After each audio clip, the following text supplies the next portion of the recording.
Cumprimento todos aqui presentes com a paz do Senhor Jesus. Amém.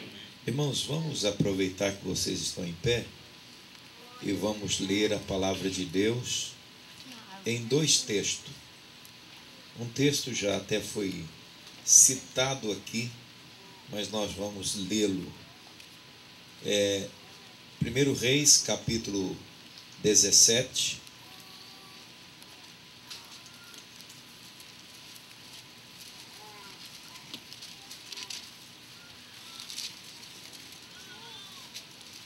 O verso 12 a seguir.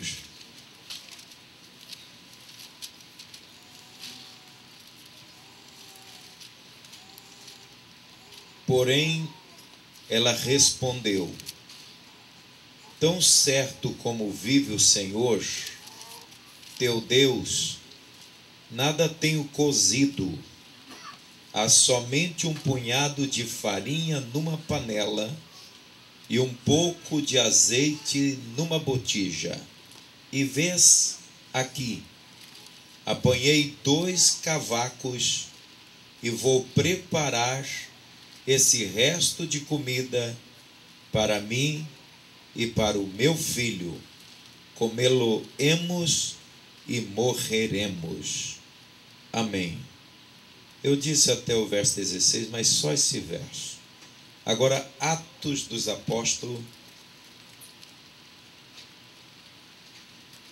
no capítulo 28, vamos ler o verso 3.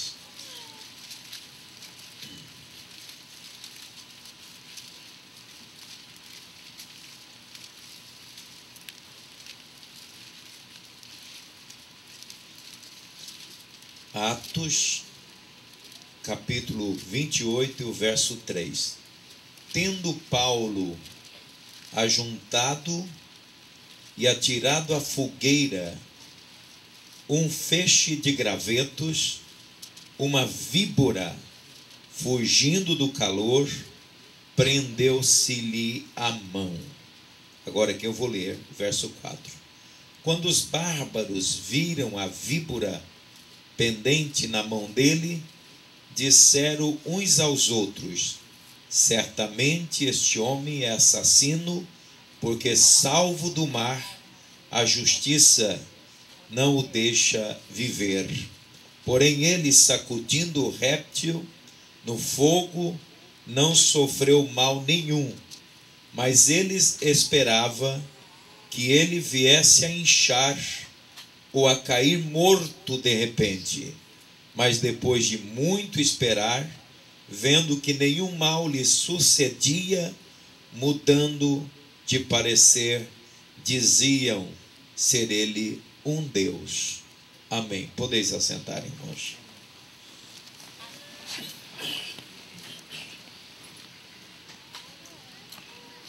Meus irmãos, eu quero agradecer a Deus, primeiramente, pela oportunidade que Ele me concede de falar com vocês durante essa escola e agora à noite. Ao pastor José Lopes, sua esposa, que me dá a oportunidade de vir até esse lugar, aos Estados Unidos, nessa cidade, e me tratar como príncipe. É o coração dele que é muito grande, e eu quero pedir perdão porque eu sei que eu não rendi como eu poderia ter feito por motivo de cansaço. Parece que meu rendimento foi melhor quando eu tomei o pó de Guaraná.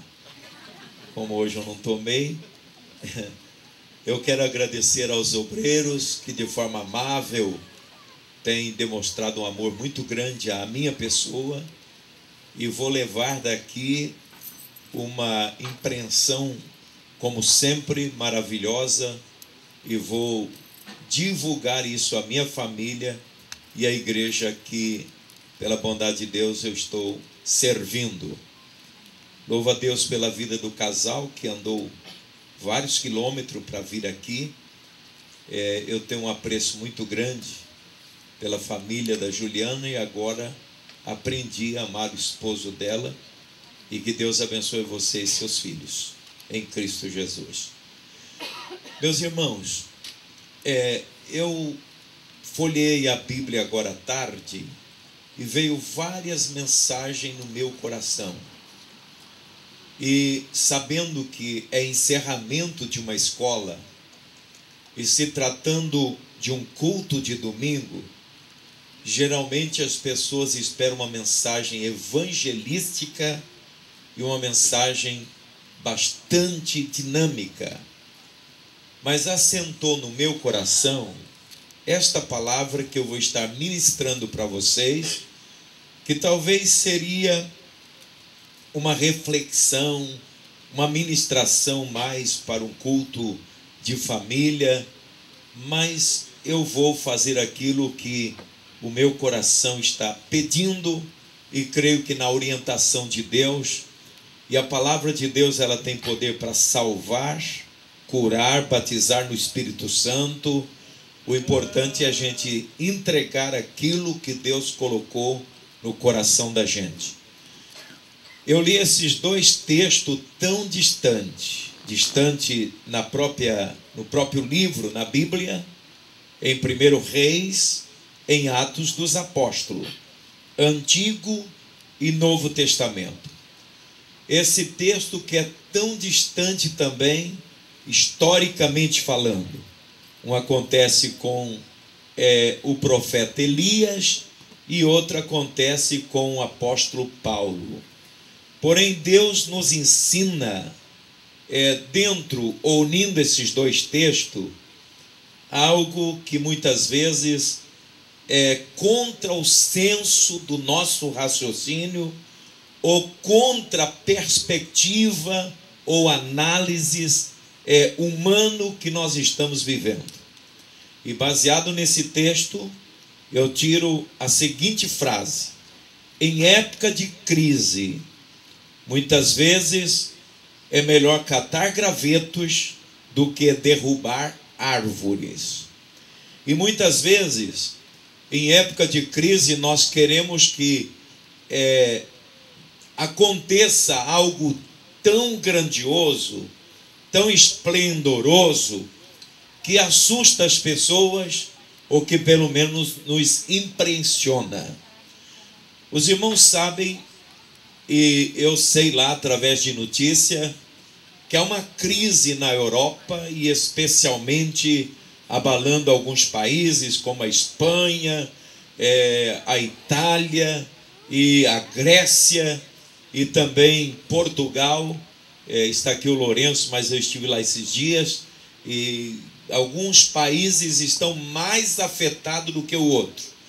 Mas a palavra crise, ela cai como uma bomba retardatária no colo mais dos americanos, da onde vocês estão vivendo, porque isso alardece mais quando um gigante, uma pessoa muito forte, quando uma pessoa muito saudável, quando ele sofre uma doença, parece que aquela doença para ele é o fim de todas as coisas e assusta todas as pessoas que estão olhando aquele brutamonte, aquele grande homem, e o que talvez não acontece muito com alguém que já é acostumado sempre estar enfermo. Então, é esse o caso que eu considero aqui nos Estados Unidos. Agora, observamos bem. Dentro desse texto, eu tiro aqui duas lições. Poderia dizer 3, 4, o que você quiser tirar. Mas eu vou estar sendo coerente com o tempo e nós vamos pensar explicitamente em duas lições. A primeira lição é a que o irmão já disse aqui inicialmente. E como eu vou estar ministrando esta noite, mais com uma palavra de estudo, de reflexão, eu vou estar citando alguns versículos e até lendo na Bíblia para melhor fixar na nossa cabeça. Mas olha, não esqueça, tem vezes que é melhor catarmos graveto do que derrubar árvores. Muitas vezes nós pensamos em fazer uma grande coisa para sair de uma crise, para a solução de um problema, e muitas vezes uma pequena coisa, um pequeno gesto, uma pequena manifestação é o início de uma grande vitória em momento de crise. É o início de uma grande obra no momento em que nós não estamos tendo esperança para mais nada. Nós encontramos aqui um quadro irônico. Deixa eu voltar aqui para primeiro o livro de Reis. Aqui nós encontramos um quadro irônico. Duas pessoas na mesma situação. Olha o que diz aí no capítulo 17, o verso 8. Então lhe veio a palavra do Senhor dizendo: dispõe-te. Diga comigo, dispõe-te. E vai a Sarepta, que pertence a Sidom, e demora-te ali. Diga comigo, demora-te ali. Diga comigo, demora-te ali. Onde ordenei, diga comigo, ordenei a uma mulher viúva que te dê comida. Olha, irmão, que contraste, até uma ironia da parte de Deus para com Elias, que estava fugindo de uma seca, ir ao encontro de uma mulher viúva, que também estava em situação pior do que a dele, para que esta mulher pudesse lhe dar alimentação. Em tempo de crise, é tempo de nós olharmos na perspectiva de Deus, na orientação de Deus, para nos mover. Porque se nós movermos no impulso das nossas intenções, em vez das coisas melhorarem, as coisas ficam piores. Você observa bem o que diz aqui o verso 10. Então ele se levantou e foi-se a Sarepta. Chegando à porta da cidade, estava ali uma mulher viúva apanhando lenha. Ele a chamou e lhe disse: traz-me, peço-te, uma vasilha de água para eu beber. E nós observamos aqui que Deus deu uma ordem para Elias, e Elias deu uma ordem para a viúva. Deus é Deus que trabalha em ordem certa. Ele não é Deus de desordem. Ele não é Deus de desarmonia. Nós é que muitas vezes anarquizamos as coisas. Mas Deus, Ele trabalha na hora certa, no tempo certo, no momento certo, com a pessoa certa, no caminho certo, para que o milagre possa acontecer. Você crê nisso? E nós observamos que a pobre viúva, ela estava à busca de alguns gravetos. E nós observamos que o verso 11 diz assim: indo ela a buscar o que? A água. Aqui tem duas pessoas, um homem e uma mulher, em situações iguais de crise, mas todos os dois resolveram obedecer. Elias obedece o Senhor e a mulher obedece Elias. Deixa eu lhe dizer uma coisa aqui. Muitas vezes nós deixamos de ter grande vitória porque não queremos obedecer uma pessoa que nós muitas vezes não consideramos ele superior a nós. Por exemplo, eu tenho minha esposa.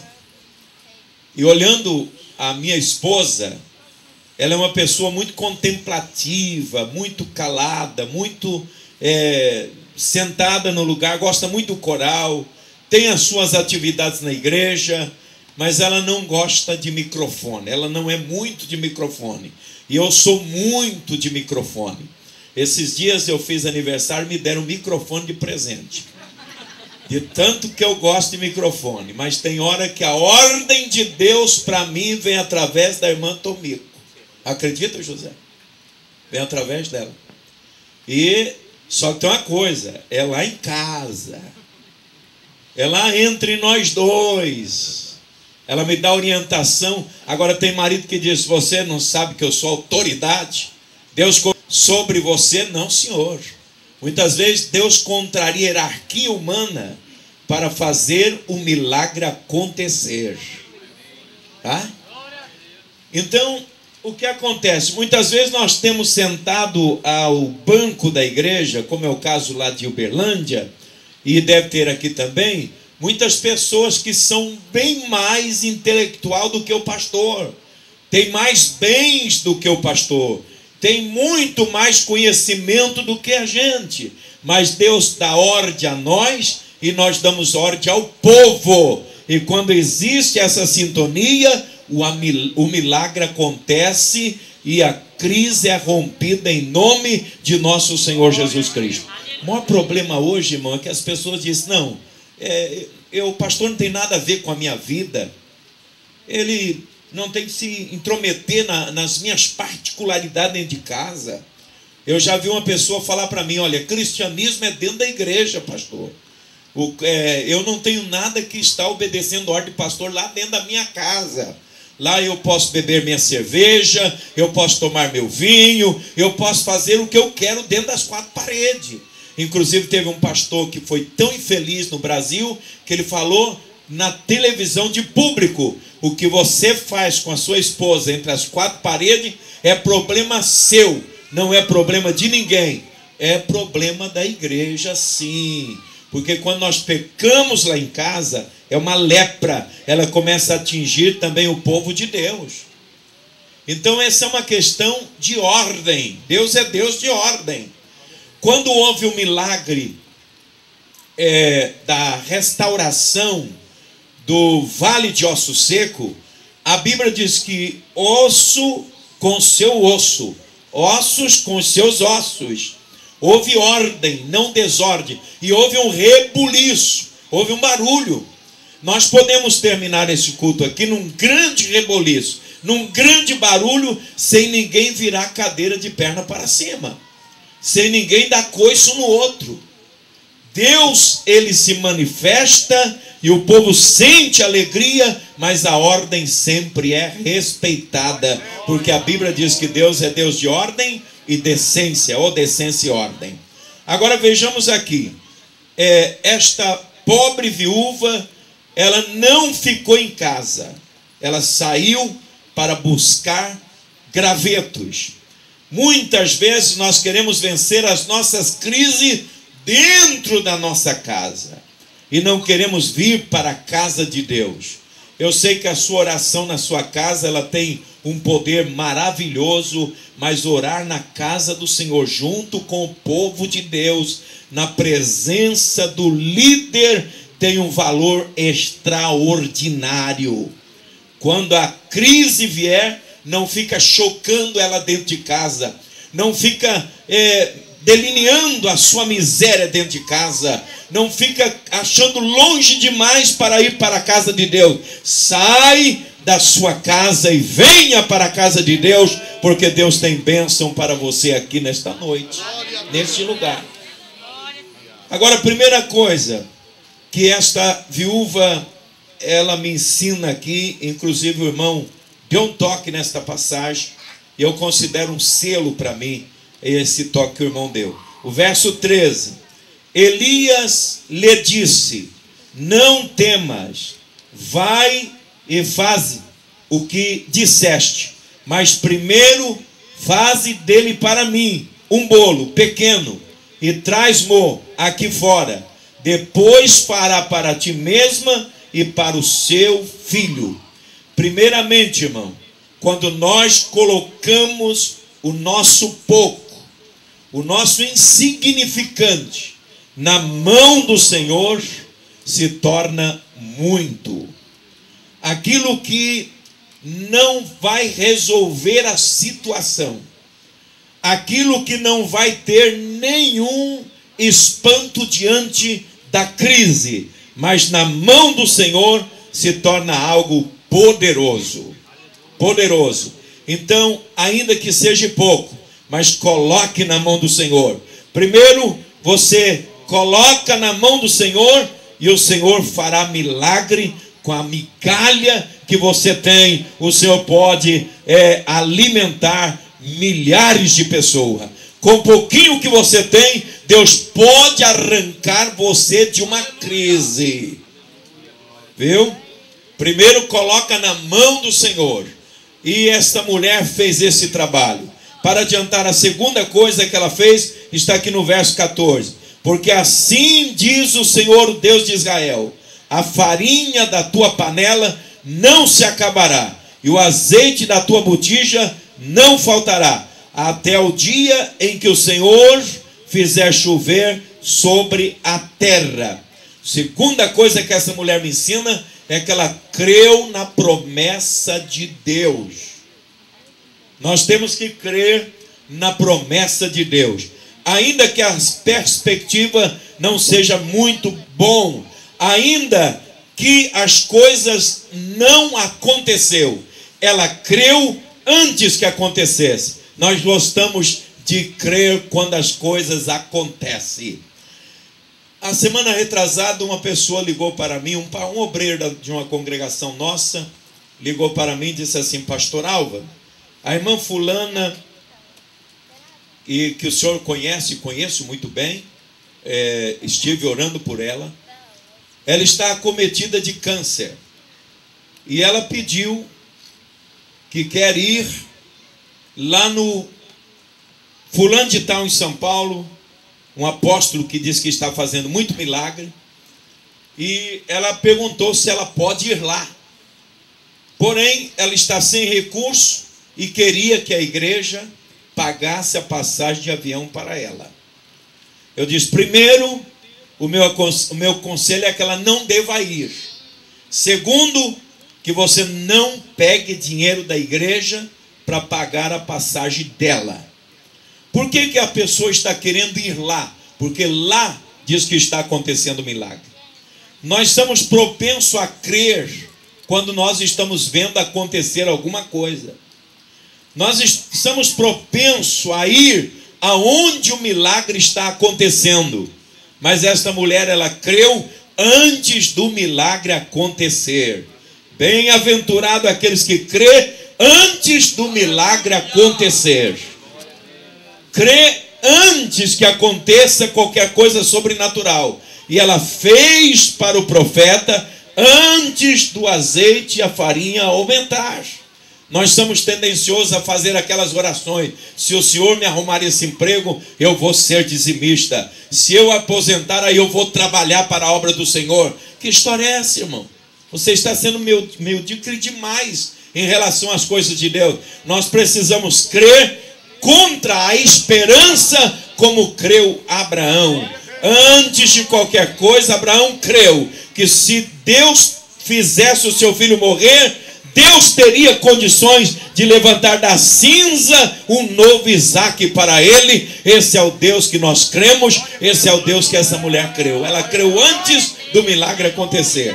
A terceira lição que me ensina esta mulher é que ela obedeceu. Olha o verso 15: foi ela e fez segundo a palavra do profeta. O Senhor honrou esta mulher, porque ela não duvidou, ela creu e ela obedeceu. Quem obedece, ele está pronto para receber o milagre.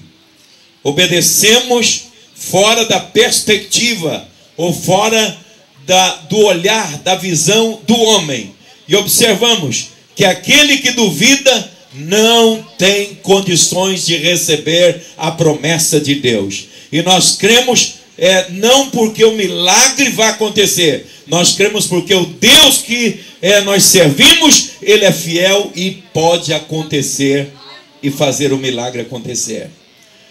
Eu disse aos irmãos da outra vez que eu passei aqui, testemunhei sobre a cura do meu filho, o meu filho deficiente. Deus fez uma promessa há muitos anos.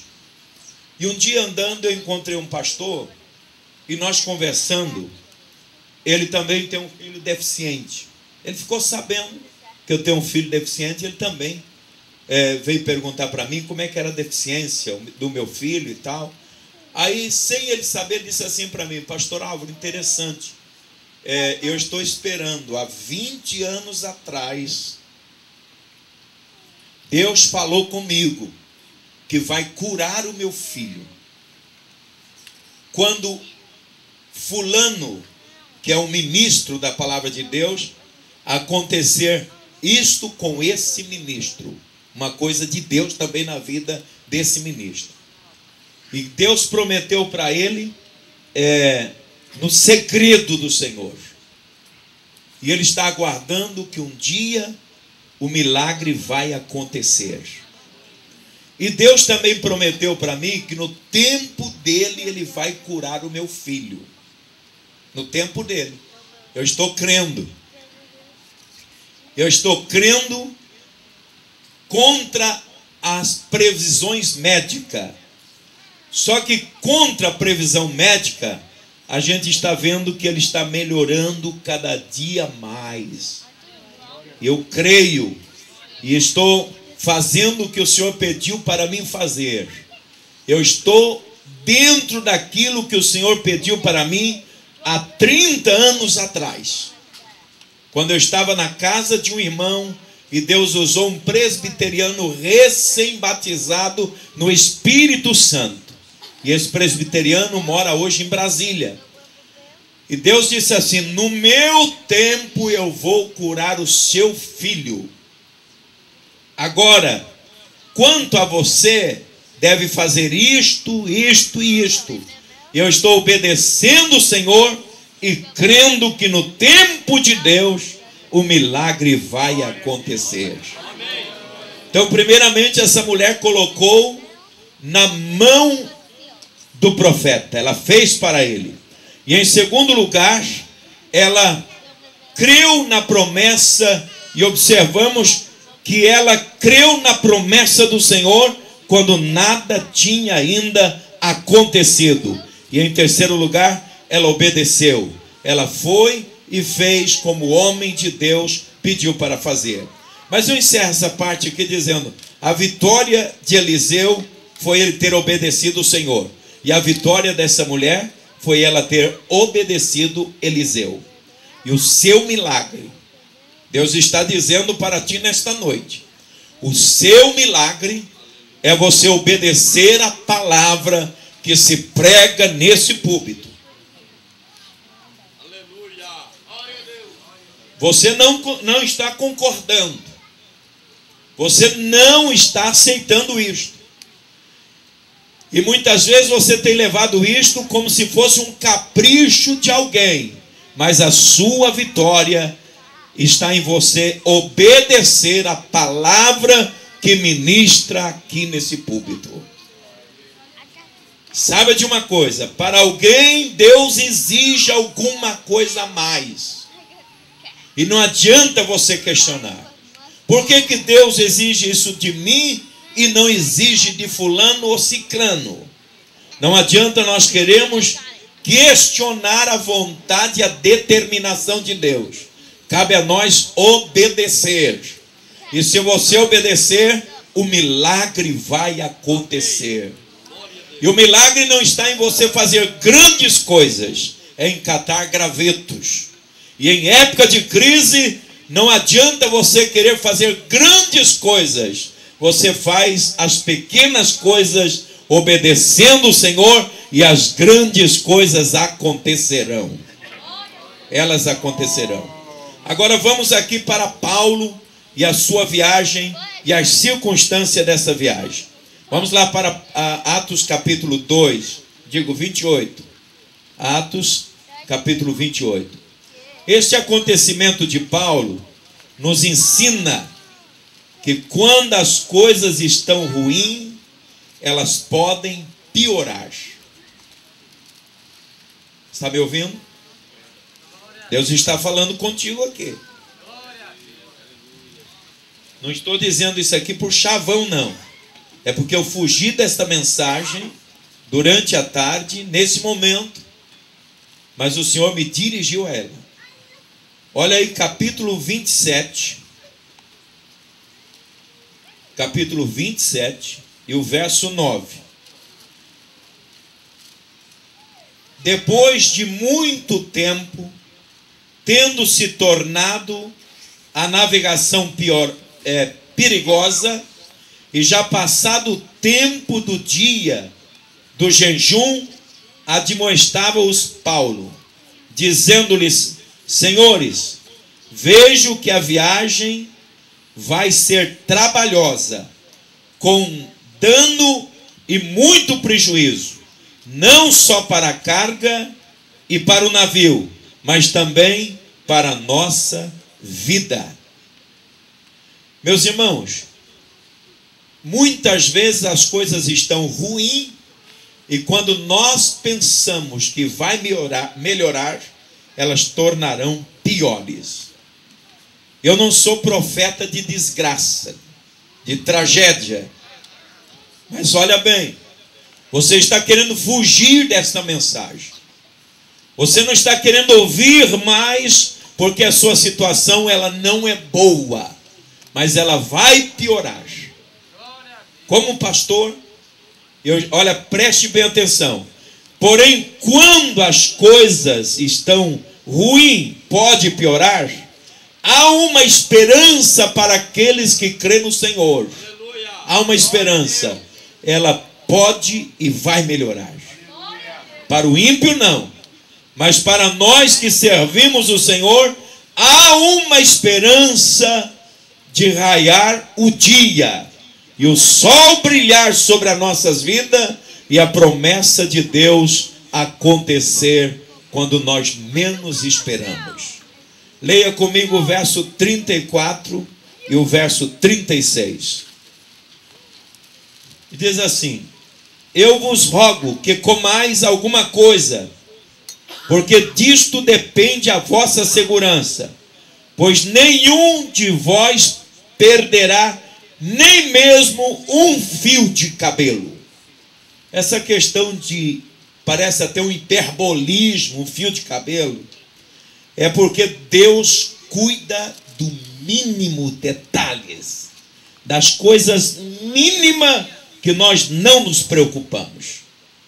Você penteia o cabelo e você nem preocupa o cabelo que fica no pente. E Deus está dizendo que cuida dos seus nos mínimos detalhes.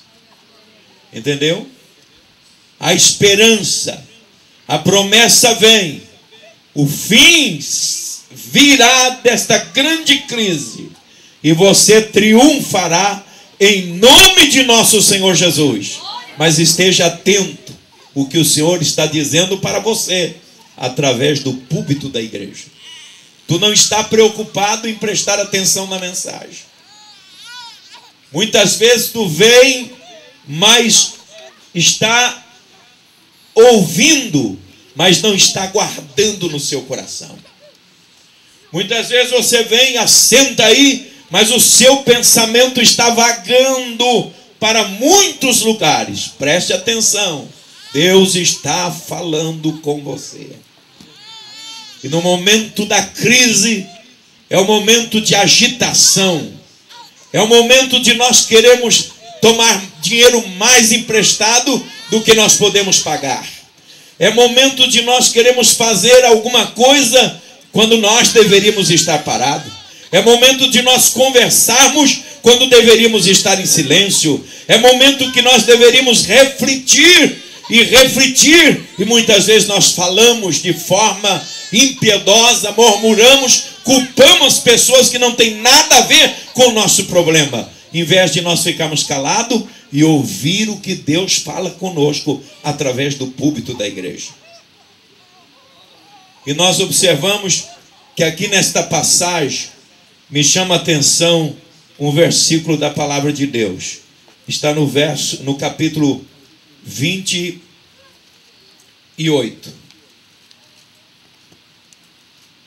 eu digo 27, e o verso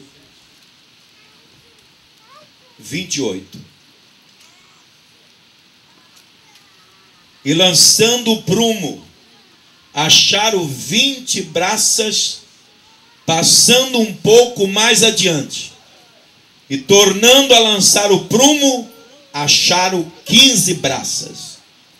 E receosos de que fosse atirado contra lugares rochosos, lançaram da popa 4 âncoras e oraram para que rompesse o dia. Meu irmão, você viu aqui que havia medida após medida, até chegar no tempo exato, e aí lançaram a âncora. Crente tem que ter compreensão. A igreja não é feita de otário, de pessoas insensatas. Todas as recomendações bíblicas e de Paulo para nós e de Jesus para nós é nos chamando a nossa consciência, a nossa inteligência. Crente não é pessoas que vão com as outras. Crentes não diz aleluia quando deveria dizer misericórdia. Crente não fala quando deveria estar calado dentro da igreja. Então, na medida certa, Deus está deixando você ir um pouco mais adiante, passo a passo, palmo, mas Ele tem a âncora poderosa, que é a sua palavra, para te segurar, e você não vai ser destruído, porque você veio aqui nesta noite para ouvir a palavra do Senhor. E uma das âncoras que eu gostaria de dizer rápido aqui é a nossa fé. Irmão, não materializa a sua fé. Não faz da sua fé amuleto para você viver conseguindo as coisas. Pelo amor de Deus, você é assembleiano, creia no nome de Jesus. Para de crer em rezinha, para de crer em balinha ungida, em sabonete ungido. Creia no nome de nosso Senhor Jesus Cristo, que é poderoso para te dar vitória. Segura nesta âncora a sua fé inabalável na palavra de Deus, porque a palavra de Deus é viva. Ele não é homem que fala e não cumpre. Ele é fiel, ele fala e cumpre a sua palavra. Quando ele fala, ele cumpre. Ele cumpre. E esta âncora, ela é muito importante para aqueles que estão passando em crise. Mas vamos mais adiante um pouquinho nessa meditação. E nós observamos que quando as coisas estão ruins, elas podem piorar. Mas quando nós cremos em Deus, quando elas pioram, a esperança nasce e um novo dia rompe na nossa vida e o milagre acontece. Porém, nós precisamos estar na dependência do Senhor. O que Deus nos ensina nessas duas passagens? Agora, eu gostaria de lhe dizer uma coisa. Quando Paulo, eu li o verso 2, 3 e 4 de Atos capítulo 28. Eu vou repetir.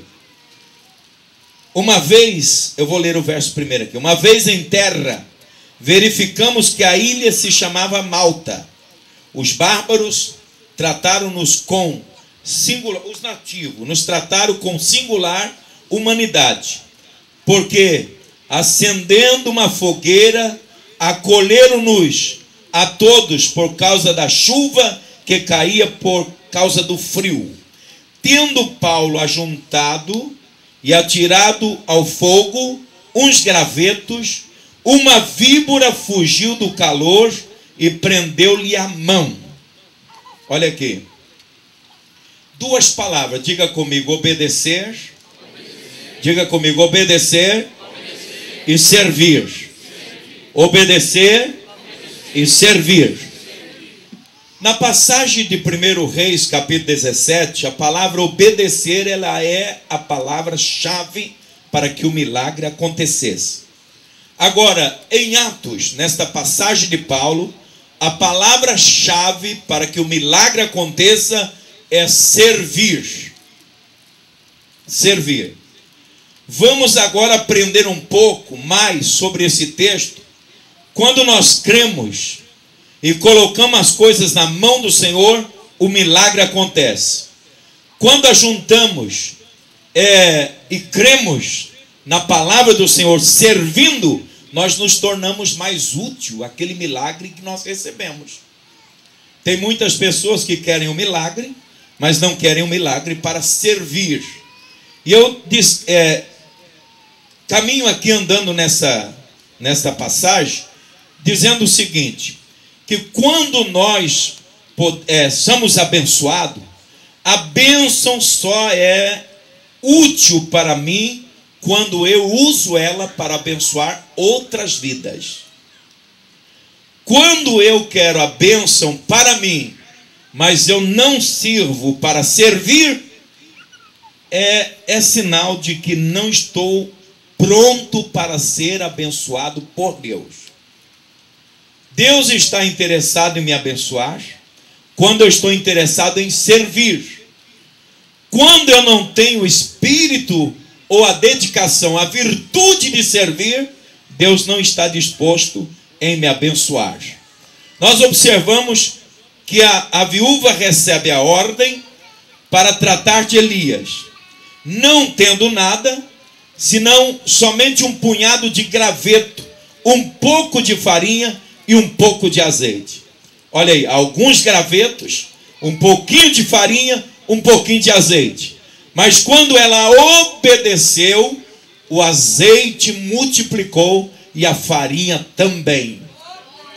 Amém? O milagre aconteceu. O milagre só aconteceu porque ela serviu. É ou não é, irmão?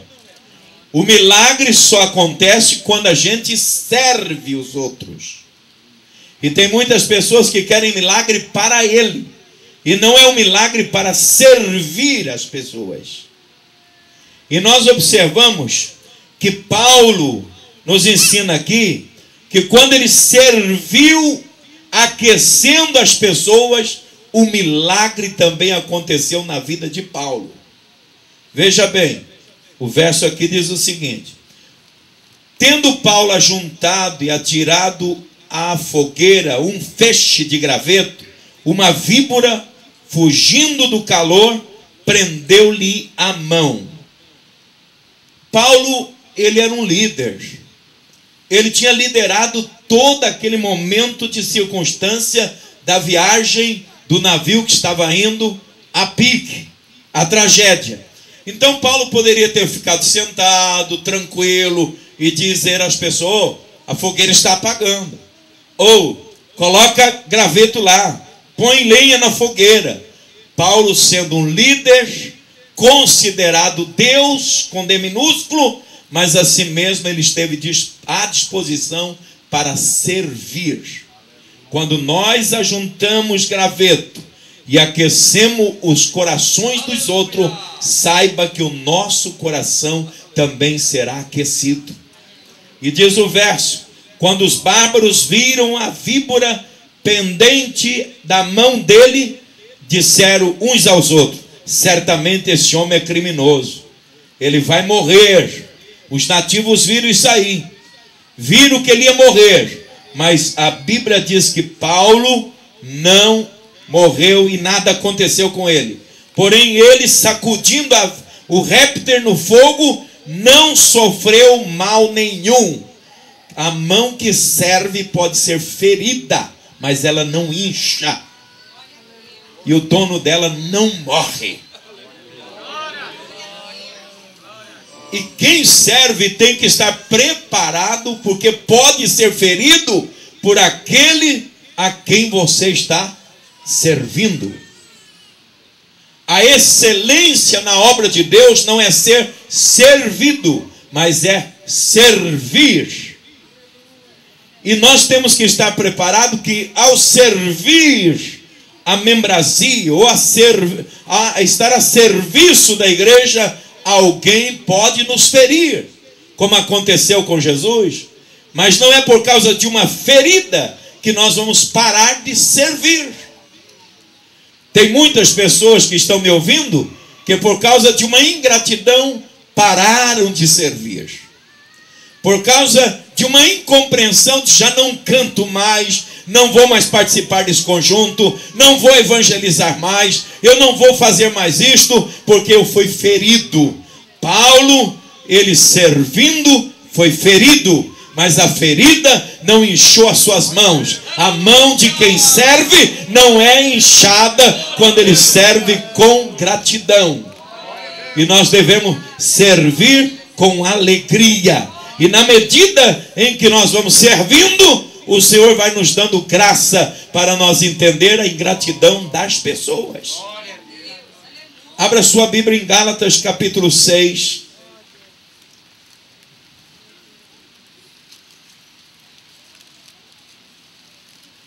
Nós devemos aprender, irmão, que quem serve sempre corre risco de não ser compreendido.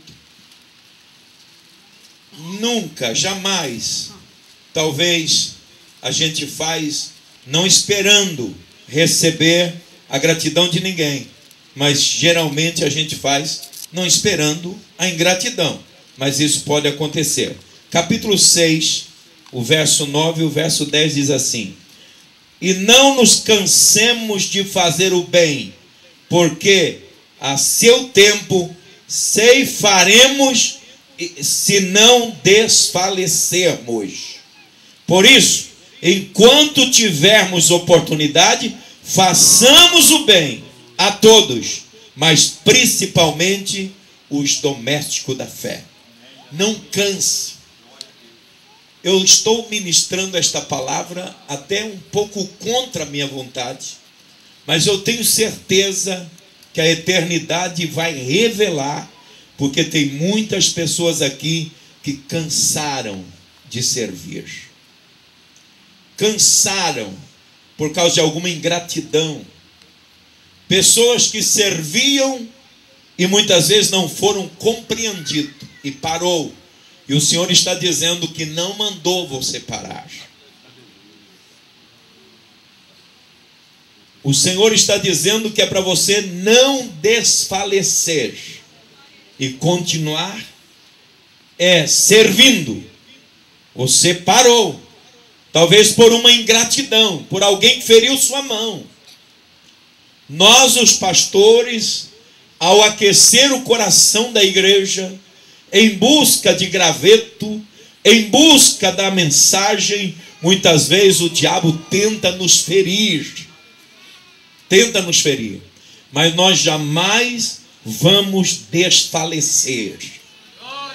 E se porventura entrou no seu coração um ressentimento, o Senhor nesta noite está revelando para você através da palavra que ele não teve sentimento com ninguém, e por isso serviu e fez a obra que o Pai o enviou para fazer. Eu conheci um pastor amigo meu, que aconteceu um negócio com ele muito engraçado. Ele cuidou de um casal, dos filhos desse casal, colocou dentro de casa e depois esse casal voltou contra esse pastor. E esse pastor, o coração dele foi tão ferido que ele sentiu uma raiz de amargura e não teve mais contentamento nem em pregar a palavra de Deus. Uma tristeza tremenda. E quando foi um certo dia, era um pastor auxiliar, ele estava em casa dizendo: não vou servir mais, não vou mais atender ninguém, não vou estar fazendo favor para ninguém, porque o bom não tem estrela na testa, as pessoas são ingratas mesmo, é desse jeito. E um dia ele foi convidado para pregar e ele recusou, dizendo que não ia pregar. E não disse o porquê, arrumou uma desculpa, mas para mim ele contou que ele estava tão sem a graça de Deus, por causa da raiz de amargura, por motivo da indiferença das pessoas, da ingratidão das pessoas que ele estava servindo, ele entrou em desânimo e dizendo: eu não vou mais nem pregar. Mas deu saudade, porque uma vez quando a pessoa é vocacionado, ele não consegue ficar parado para sempre. E deu um desejo nele dele pregar. E aí ele atendeu um convite. Mas ele foi pregar e sentiu que a mensagem não produziu nenhum efeito. Ele viu que o amor não fluiu no coração dele. Ele viu que a mensagem não foi uma mensagem que nasceu no coração de Deus para o coração dele. E aí ele entrou em parafuso muito mais ainda. E à noite, quando ele estava na casa dele, ele fez uma oração: Senhor, se o Senhor ainda me quer pregando a tua palavra, eu preciso sentir que eu estou perdoado, porque eu estou com a mágoa, um sentimento muito fundo no meu coração, uma raiz de tristeza muito grande. Me decepcionei com as pessoas. Então eu quero que o Senhor fale comigo esta noite. Me lava, Senhor, para que o meu coração seja renovado e eu possa, com amor, fazer a tua obra. Quando foi à noite, Deus deu a ele uma visão muito linda e uma visão muito significativa. Ele estava diante de uma estrada muito comprida, longa estrada, e um anjo veio e lhe deu a ordem: caminha. E ele foi caminhando.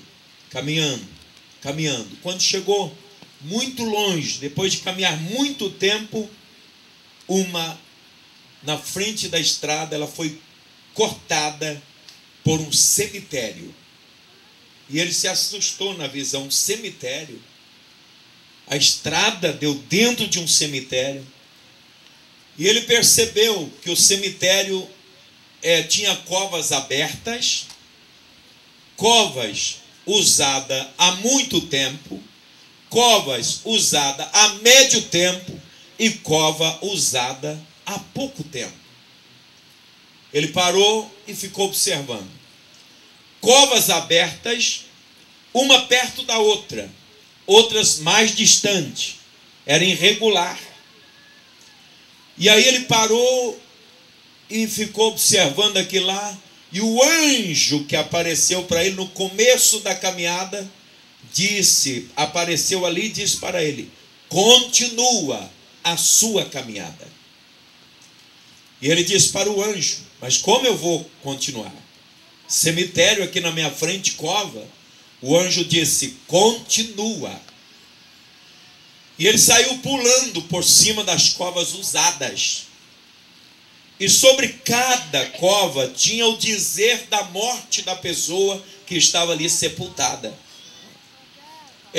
Tinha ali uma plaquinha dizendo iniquidade. Na outra cova estava escrito orgulho. Na outra cova estava escrito assim: vaidade. Na outra cova estava escrito adultério, prostituição, e assim por diante. E nele está pulando essas covas, pulando. Ele viu que tinha nome de algumas pessoas que estavam ali sepultadas. E ele percebeu o nome de 2 pessoas da convivência dele, que tinha pecado, o pecado de adultério, estava ali sepultado. E na medida que ele foi pulando as covas, vazia, cheia, e era um cemitério muito comprido, quando ele já estava terminando de pular todas as covas, ele teve que parar entre 2, porque elas eram largas, e ele não tinha como pular de uma só vez as 2. Ele pulou uma, para depois pular outra. Mas ele parou entre as 2 num barranco muito pequeno. Era um lugar que coube somente os pés dele, e ele ficou em equilíbrio. Quando ele olha para baixo, tinha uma mão horrível, escrito: raiz de amargura, ressentimento, raiva. E aí ele percebeu que tinha que dar um pulo muito alto. Quando ele tentou pular do outro lado, a mão tentou pegar o pé dele e ele quebrou um pedaço de barranco e o pé dele ainda entrou dentro da sepultura. Mas ele saiu do outro lado.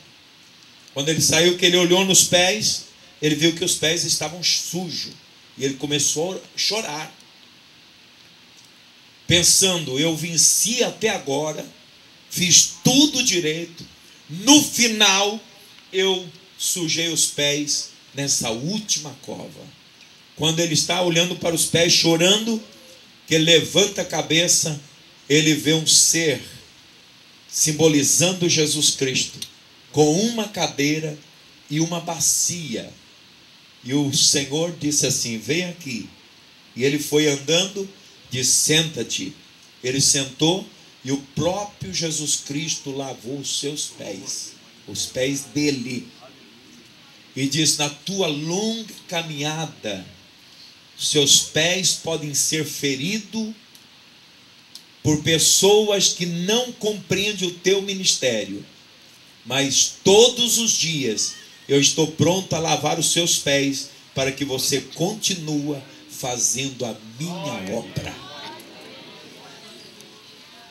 Paulo foi ferido por uma víbora quando catava graveto para acender o fogo e aquentar o corpo das pessoas que estavam com frio.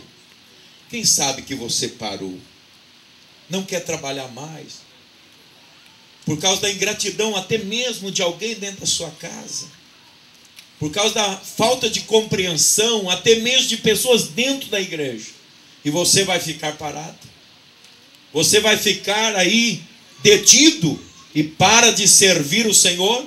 O milagre não virá se não tiver por objetivo de servir o Senhor e servir uns aos outros. Em tempo de crise é tempo de catar gravetos e não derrubar árvore. Pastor, permitindo, eu quero orar com vocês agora. E quero orar pedindo que Deus venha fazer com que você entenda a situação em que você está vivendo, querendo fazer grandes coisas, quando o Senhor quer que você cata gravetos. Não, eu só recebo na igreja se for um trabalho para mim me aparecer. Só se for para mim ser chefe, ser diretor do departamento. Só se for para mim trabalhar na porta, no púlpito. Deus quer que você cate graveto, talvez num lugar tão simples, tão escondido, mas é ali que o Senhor vai te usar e te abençoar. Você sabe quem é a pessoa mais vista na igreja de Uberlândia? Não sou eu, é meu filho que é deficiente. Ele é a pessoa mais procurada na igreja. As pessoas muitas vezes não fazem questão de me cumprimentar e faz questão de cumprimentar ele. Não é endeusando ele, idolatrando ele, não. É porque ele tem um sorriso tão puro que muitas vezes o sorriso dele dá ânimo para as pessoas. Esses dias ele estava na beira da grade do templo, uma senhora de 70 anos, descrente, ia passando, e ela tropeçou e caiu, e sangrou o joelho. Ele olhou e disse para ela assim: machucou? Ela disse: machuquei. Então vem cá, que o círculo de oração vai orar por você. Era a hora do círculo de oração. Ele não fala direito, mas a mulher entendeu. E ela foi para dentro da igreja, as irmãs oraram por ela. Ela aceitou Jesus, se batizou e está servindo o Senhor lá na igreja. O Deus é um catadorzinho de graveto que nós temos por lá. Enquanto muitas vezes eu quero derrubar árvore e não estou resolvendo o problema, ele está catando graveto e está aquecendo o coração e matando fome das pessoas. Não despreze o serviço simples que Deus te deu na igreja. Não rejeite um trabalho que você pensa que é pequeno para fazer, porque é pequeno aos seus olhos, mas Deus pode fazer grandes coisas fazendo você pequenas coisas. Vamos levantar e colocar de pé e orarmos ao Senhor.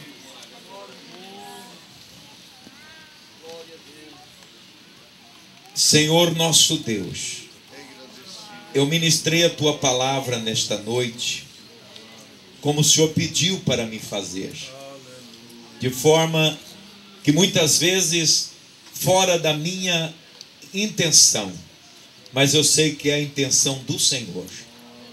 Ó Deus, tu sabe o que cada um dos teus servos está passando nesta nação, inclusive o teu servo, o anjo desta igreja. Ó Deus, muitas vezes nós não entendemos o que o Senhor quer falar conosco. Precisamos da orientação do teu Santo Espírito.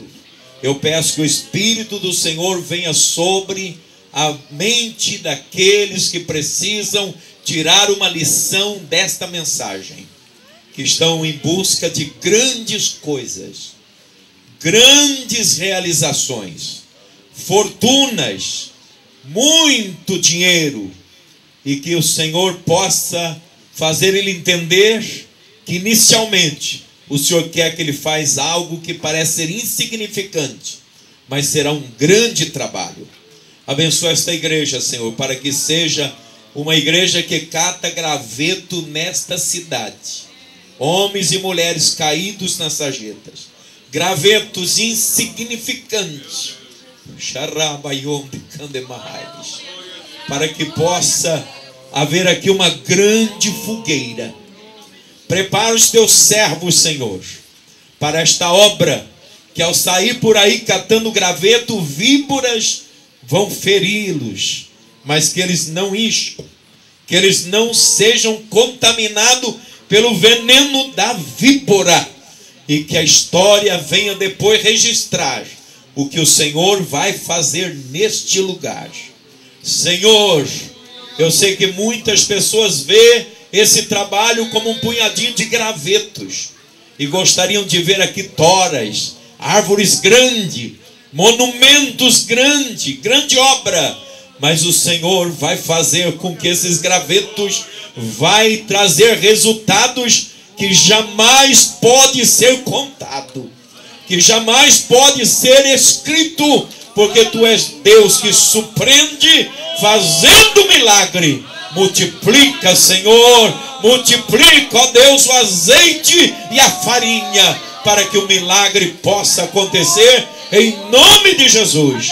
Senhor, abençoa aqueles que estão arredio com a tua palavra, não quero ouvir a voz do púlpito, e por isso o milagre não está acontecendo, mas que eles possam obedecer para que o milagre aconteça. E quando o milagre acontecer, este milagre seja por objetivo servir as pessoas. Os milagres da aquisição de carro, de casa, que não seja para o orgulho da pessoa própria, mas que seja para abençoar vidas e vidas e vida, até que o Senhor venha buscar a tua igreja. Nós pedimos essas bênçãos e agradecemos em nome de Jesus. Amém. Amém. Diga para o seu irmão, vamos catar gravetos. Vamos obedecer a voz do púlpito. E quando recebermos o milagre, vamos abençoar vidas através do milagre. Amém.